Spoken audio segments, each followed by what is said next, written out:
Hello. So I got some more books recently, maybe last 2 months. I haven't been buying as many books lately because I've been trying to focus on reading more books, but that's not been going as planned. What are you going to do? First book is The Warren Buffett Portfolio, Mastering the Power of the Focus Investment Strategy. So Warren Buffett is famously beats the S&P 500. I think he has 20% continuous annualized growth rate. He's doing very well. And this book teaches his investment strategy, which is basically not necessarily anti-diversification, but it is a lot more focused than you would think. For example, 43% of his portfolio in 2024 is in Apple. And then I think the next 10% is American Express.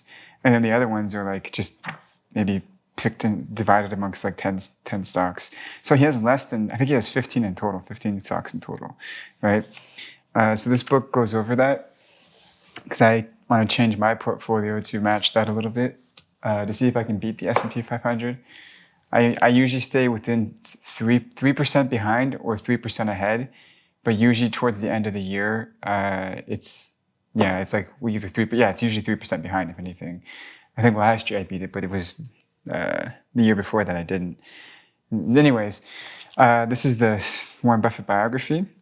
I got this, because Warren Buffett, I just wanted to read more about his life.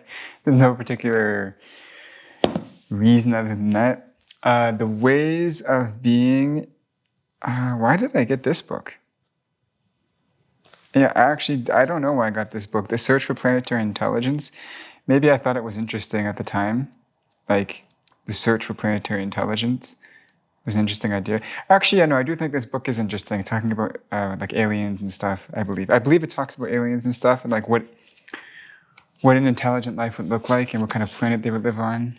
Animals, plants, machines, the search for planetary intelligence. I believe that's what it was. I got this book like 2 months ago and I'm having a bit of a brain fart at the moment, so I don't understand why I can't remember what the book is about. But yeah. So there's that. Art as Experience, John Dewey. I got this because I was in a bookstore, and I just saw it and I was like, I like art.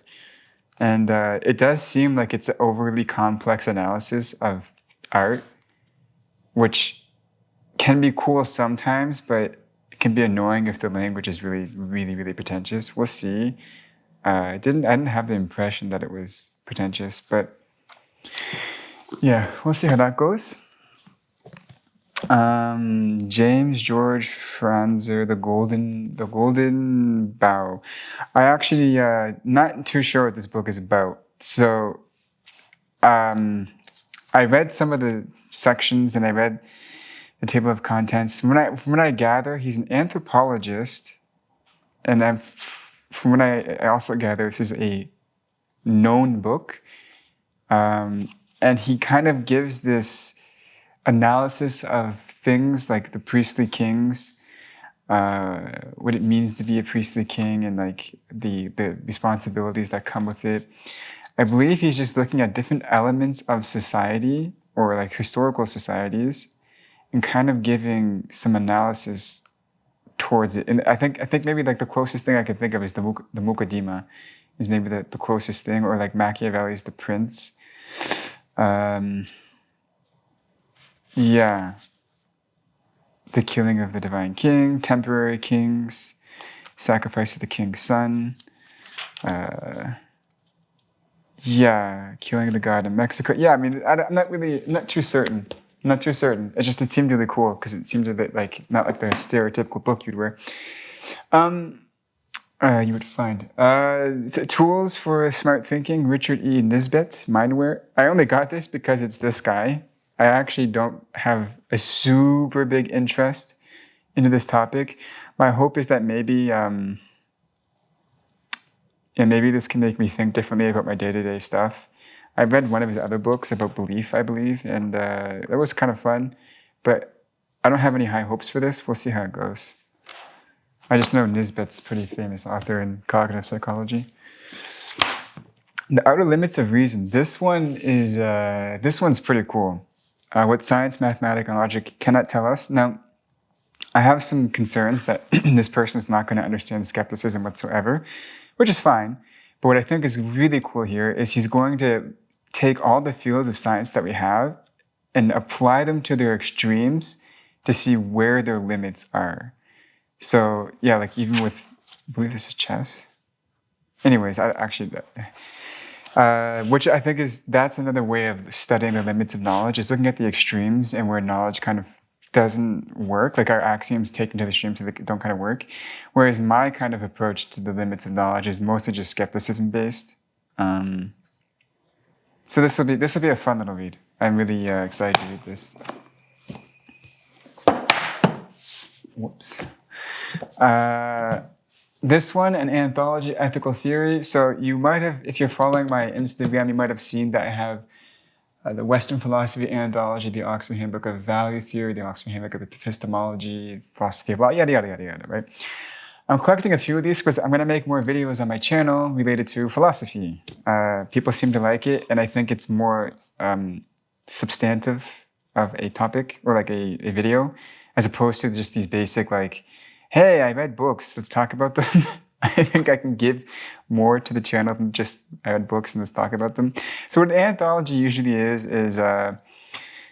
it's basically a collection of papers that are impactful in a given field. And this one is just across different types of ethics. So virtue ethics, feminist ethics, deontology, consequentialism, value, moral responsibility, why be moral. And I think I can make interesting videos about this stuff and kind of summarize some of these papers for you guys. So that's where I got this book. I usually don't like reading ethics that much because it's just a bunch of precepts and everyone pretending that they're not doing presuppositions, that's what that means. But yeah. This is the interpretation and application of IFRS standards. This is for finance. Some of you might not know I'm a pretty big stockhead. Like I spend probably like half my week studying financial data. And I want to read one of these books through and through. I was going to get the 2024 one, but I don't think it was out at the time when I bought this book, but I do believe it's out now. Yes, basically it'll just tell you how companies have to classify certain things. So for example, like deferred revenue, when you have a subscription service where the service has yet to be provided, that has to be classified as deferred revenue. Or accounting for inventories, valuation of inventories, how things are classified in the sheets. So that way I just have more intuitive understanding of how these things are done. Most people would never read this. Most people would probably use it as a reference book, open it up, and then read it afterwards. I should also say this is the European standards or like international standards, and the GAAP is generally accepted accounting principles, which is for America. If you're in America, you just need the GAAP. Monsoon, the Indian Ocean, and the future of American power. So the Indian Ocean has like 20% of the world's resources. It's actually a very big political issue that doesn't get a lot of attention in the Western world, I find. And so I wanted to read. Oh, the book's not in frame. Sorry. I wanted to read something about it. I also know Robert D. Kaplan. I have a few of his books, and he's a pretty famous author. This is a nice and short book as well. So. I will read this. I might even review this. It'll be a fun book to read, and so people might enjoy the topic. So this is a pretty important area to read about if you want to be woke on politics, the Indian Ocean. Fisher, Black, and the Revolutionary Idea of Finance. I actually have no clue what this is about. I couldn't tell you. Is it quantitative approach to finance? Is it like the philosophy of finance? I have no clue. It was just a really cheap book. It was a really cheap book that's about finance, and I said, well, I could just read that. Well, some of you, I think you've heard me say this a million times. I have some finance books that are more math heavy, and I like to read basic books beside them as like an easier cognitive load while I'm studying. So I have no clue what this book is about. Maybe one of you guys can tell me. This one is the Turkish Commercial Code. For personal reasons, I need to know more about Turkish law. And so I'm going to get the Turkish Civil Code. This is the Turkish Commercial Code. I have Did I buy it this month or last month? I have the Turkish contract law book. I don't remember. Basically, I need to know more Turkish law, and so I got this English translation of the Turkish commercial code. It doesn't have the commercial code for the C, though. It's without the C. Yeah, without the fifth book, the C trade. And then the last one is fixed income securities, tools for today's markets. I want to get into fixed income securities more thoroughly. I tend not to because I can't justify the shitty returns. Returns are always like 6, 7, maybe 8%, 10% if you find really good stuff.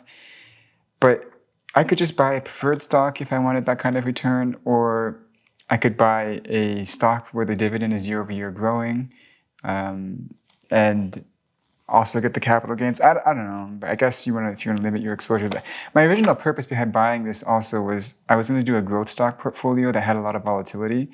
And so I was going to put a lot of money into fixed income instruments to balance out the volatility in that portfolio.